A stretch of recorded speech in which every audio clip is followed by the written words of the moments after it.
আজি মই আপোনালোকৰ মাজলৈ লৈ আহিছোঁ ৰাতি ৰৈ যোৱা দালিৰে এবিধ ৰেচিপি। এয়া মই লৈ লৈছোঁ আটা, তাৰপিছতে এটা বিলাহী, এটা জলকীয়া, এটা পিঁয়াজ আৰু দুডালমান মান ধনিয়া। এইখিনি মই গোটেইখিনি কাটি ল'লোঁ। তাৰপিছতে মই তাতে দালিখিনি দি দিলোঁ। দিয়াৰ পিছতে আটাখিনি মই দি দিছোঁ। যিহেতু দালিখিনি পেলাই দিবলৈ মন নগ'লে, সেইবাবে ভাবিলোঁ এনেধৰণেই কিবা এটা বনাই খাওঁচোন।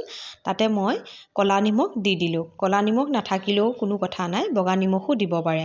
তাৰপিছতে মই এয়া হাতেৰেই মঠি ল'লোঁ আৰু তাতে মই অকণমান পানী দি পেলাই বেটাৰটো ধুনীয়াকৈ বনাই ল'লোঁ। যিটো মোৰ ভিডিঅ' কৰিছিলোঁ যদিও ভিডিঅ'টো নাইকিয়া হৈ গ'ল।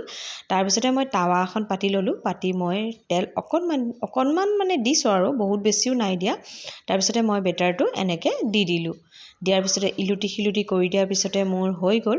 তাৰপিছতে এয়া টমেটো কেটচাপৰ লগত পিঁয়াজ দি ধুনীয়াকৈ পৰিৱেশন কৰাৰে কথা। আপোনালোকেও খাই চাবচোন।